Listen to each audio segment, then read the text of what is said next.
pauta era vasta aqui hoje com o Davanzo, e esse o Davanzo tem conhecimento, mérito, analisa o dia a dia. Nos últimos finais de semana a gente viu reportagem do periódico da Globo Fantástico, trazendo aí o caso envolvendo o Fernando Carvalho, né, Davanzo? Fernando Carvalho, que é do dia a dia da ginástica brasileira, responsável aí pela preparação durante muitos anos de diversos atletas. Tinha o dia a dia também ligado ao Clube MESC em São Bernardo do Campo, e segundo a reportagem da Globo, foi denunciado aí por alguns atletas, dizendo aí de condutas muito questionáveis do ponto de vista da abordagem ali de atletas, até falando em algum abuso sexual. Davanzo, está no caso, acompanha de perto, qual o posicionamento e a postura que o Fernando tem adotado desde que essas denúncias vieram à tona?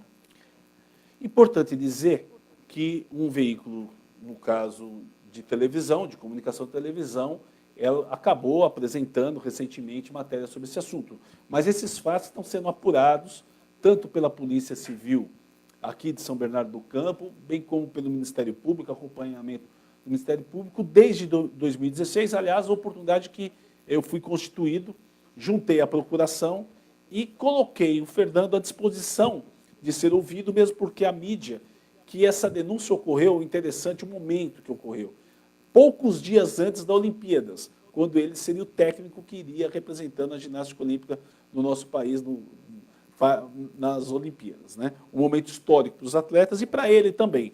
E ele foi afastado naquele momento. As denúncias surgiram naquele momento de fatos bem anteriores. Então, naquele momento, ele nos constituiu, colocamos ele à disposição perante as autoridades para ser ouvido, e eu tenho ouvido alguns comentários, olha, ficou parado 2 anos, não é verdade. Se ouviu muitas pessoas, já desde da denúncia inicial, que foi junto ao Ministério Público, quem foi lá denunciar, lógico que eu não vou entrar em detalhes aqui, porque o processo corre em segredo de justiça, mas quem foi lá denunciar citou vários nomes.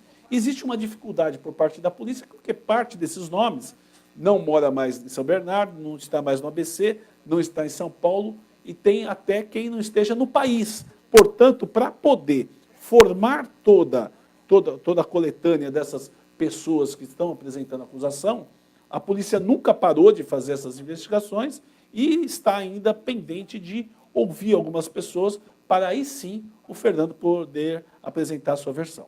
Tá, e tem algum cronograma? A gente vê muitos noticiários na imprensa, falando até do próprio Congresso se manifestar, as pessoas serem ouvidas. Como é que está essa movimentação essa semana, inclusive?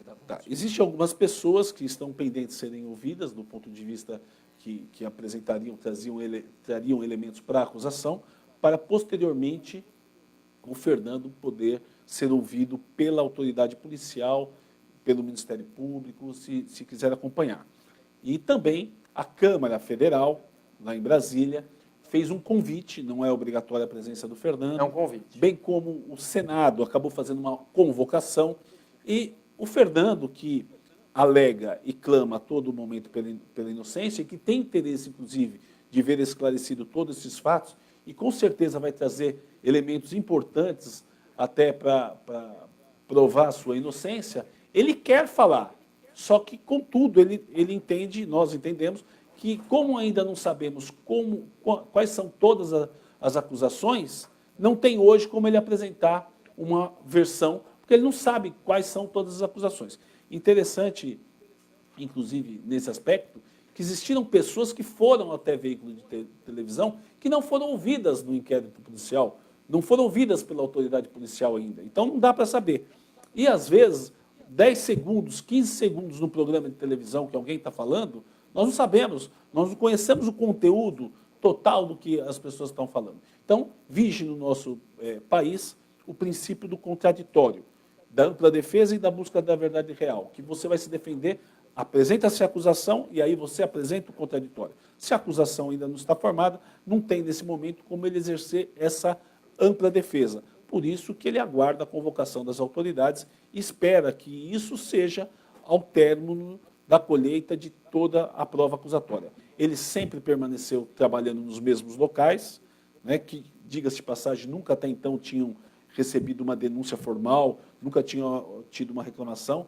local, inclusive o MESC, há mais de 20 anos ele presta serviço no mesmo local. Ele continua residindo em endereço conhecido pelas autoridades, inclusive teve busca e apreensão recentemente de equipamentos dentro da sua Mas agora ele residência. não está mais no MESC.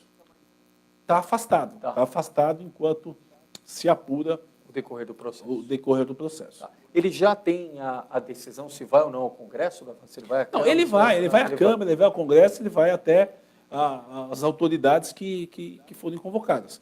O único pleito nosso é no sentido que, primeiro, se conclua a acusação, né? Olha, são X pessoas e a acusação é especificamente disso, daquilo, ou Isso seja, deve acontecer até quando? eu acredito que não deva demorar, né? Eu acredito que deva demorar, até porque demoraria, com certeza, se a denúncia fosse de agora. Como a denúncia de 2016, né, a primeira denúncia, foi junto ao Ministério Público, uma pessoa lá fez sua denúncia, apresentou o nome de várias pessoas. Se ela tivesse falado só dela, com certeza o inquérito estava finalizado, né? Mas ela falou de várias pessoas que ela informou que seriam importantes serem ouvidas, e a partir daí nós estamos aguardando, mas acredito que não deva demorar muito, não. José Maria Limari, obrigado. Roberta Camargo, eu citei. A Rosemary Nogueira, boa noite, doutor Rosmarie Davanzo. Nogueira. Rosmarie, opa. Rosmarie Nogueira. Olá.